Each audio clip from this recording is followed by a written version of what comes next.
So I looked at my my plate of watches for the new year, and I didn't really mean to change watches from my 6105 right here, but I ended up my heart chose Rolex 168000. So I figured, I'll sort of show what it looks like. I mean, this is a excellent textbook example of a camera that won't go down. There we go. It's a Submariner. The things that make it special are kind of a if you know kind of situation. It's this half and half mixed model, half made of 316 and half made of 914L. I believe I got that correct. The last year of tritium, the first year of these applied framed markers versus the old matte dials. So I don't know, it's the first first 6-digit sub. It still has the old 3035 movement, not the new 3135 it was supposed to get. These cases were originally marked 16800, and then the extra 0 was stamped on. A lot of times they don't line up. Mine doesn't. Mine 0's low, and that's correct.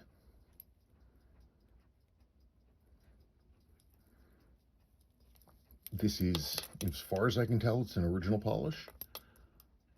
It's got the Type 2 Submariner. The S is printed cricky-crocky, almost like a Z. It's the much rarer variant of this style. This watch is all original.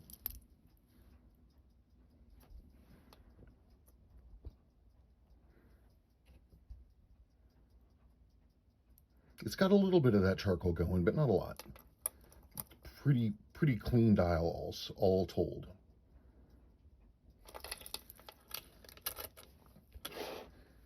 Here's some of the stuff it came with. This is the official Rolex box. I made sure when I was going to get one of these, I decided I really wanted to get one of these because they were. The article I read was saying, people need to really understand that this is a pretty rare Rolex, and it's wild that people are not digging these up, trying to really hunt for them because of how rare they truly are. And they said you should, if you're looking to get one, you should find one that has all of its stuff. Oh my gosh. And so I set out to get that exact thing. This watch has everything. It's got that arrow and the tag and the other stuff. And this little insert diddly. Interesting note that the paperwork folder is 16800A. I don't know what the A means, but I have to assume that's correct for one of these. That's what it's supposed to be. Black card thingy. Rolex calendar. This watch was bought by a Mr. Cohen. It was sold right next to the Pentagon in Washington, D.C. Interesting that they had, because this watch was made in 1987. Why would they have an 84, 85 calendar in this? Oh, that's funky. I think that's got some funk factor to it. There's that calf thing. Rolex Submariner. I love that. It's got all the paperwork with it.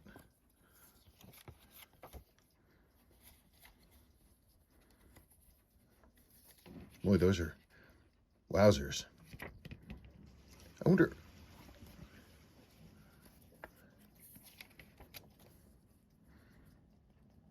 And they talk about the Sea Dweller as well.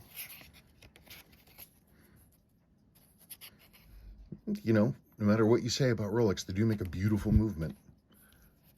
All about the bracelet. Headquarters in Geneva.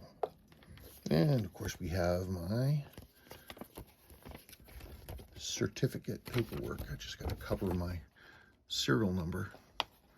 Sold by Leon Fleischer Jewelers.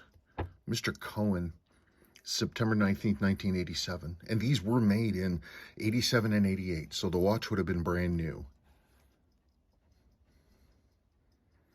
Pretty cool. I can't find any trace whatsoever of this jeweler's.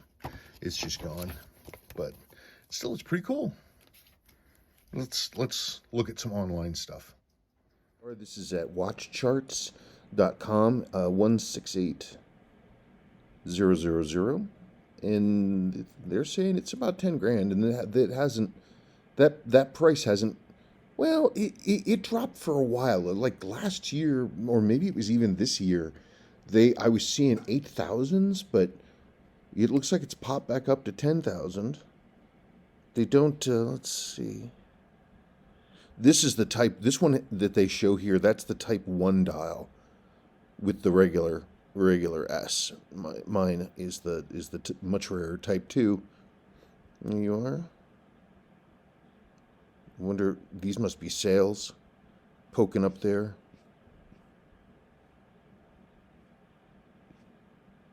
Let's see what they got, if they got any for sale.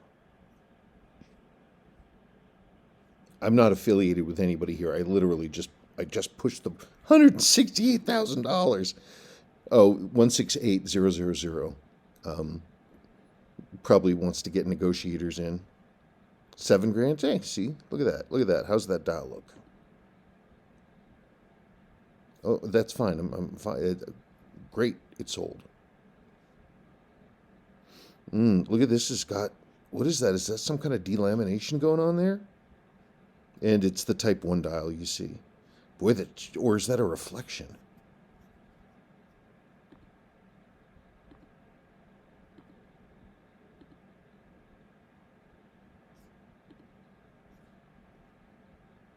No, that sure looks like a delamination of the dial. Geez, I've never seen one like that. That's pretty wacky. That is some wacktitiousness. Let's see.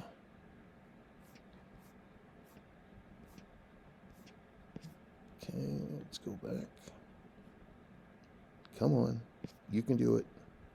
Back. See, for sale. Sorry, folks. I'll edit this out, I swear. Oh, look at that one. Maybe it's got kind of an interesting ooh, and it's got the box too. And look at that. Look at the blue tint on that. That's a pretty watch. Well, I don't know about that. I don't know about that damage on the lume there. It's not bad looking. I'd try, if I had it, I'd get to work cleaning this lume up. I bet you I could definitely improve that. It looks like it's almost on the surface. There's some pleasant toning on the hands there. I like the sort of lightning bolt crack across that right there. That's pretty neat. I think that's a pretty cool looking watch. Okay, what about, let's go back. Come on, you can do it. Appears that I have to do this loop every time.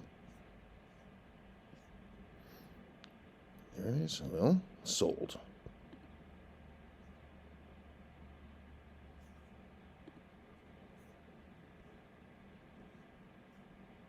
Yeah, this one has this sort of speckly thing going on. Mine has a little bit of this in this dial. That looks like it's got, yeah, it's a type, that's a type 1 dial. I couldn't see the hand on the other one. I couldn't see which model of the dial it was. That's annoying. Well, there it is. And this is one of the key things. Well, this doesn't really look like it. Well, a little bit. Is that these were 16800 cases that they added a 0 to. And a lot of times this 0 is misaligned. Mine is actually low, slightly low, and that's correct because they're this weird half and half mix transition model. Anyway, cool. No, hang on. I want to look at one more. We're going to look at one more, and then that's all. $66,000.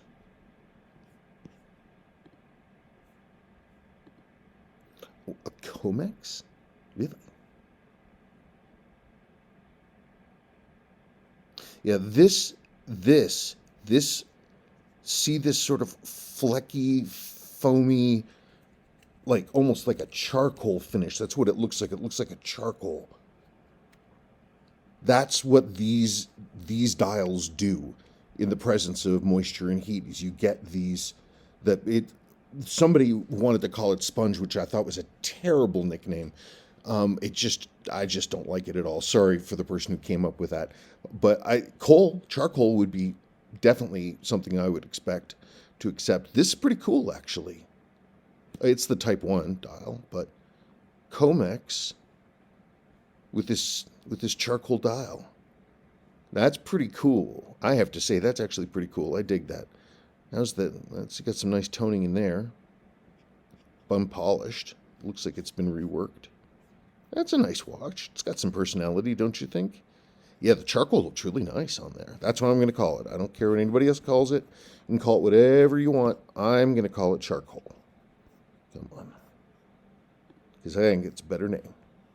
Yeah, actually, look at the blue toning on this. Yeah, that looks nice.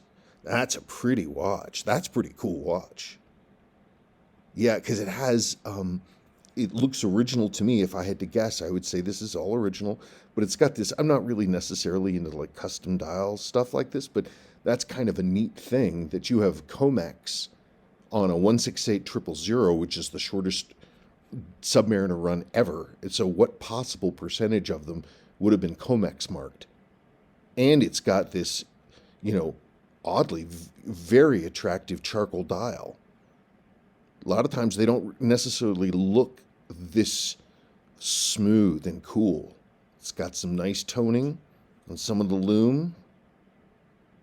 A little bit of blue shade on that insert. No, that's a nice watch. That's a nice watch. I don't think it's $66,550 nice, but that's a nice watch. I think that's pretty cool. All right, that's it.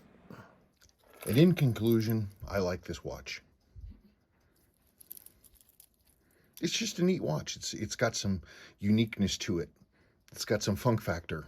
I like, standout, strange, short range versions of things. Stuff that isn't necessarily mainstream. And if you're going to buy as mainstream a watch as a Rolex Submariner and invest in a vintage Submariner, get one that's got some real coolness to it. Something that's really got an interesting story. And being the shortest run standard production model, whatever, a year and a half, and being this mix of details, I don't know, it's cool. It's not just another Submariner, it's a 000. Okay, thank you for watching.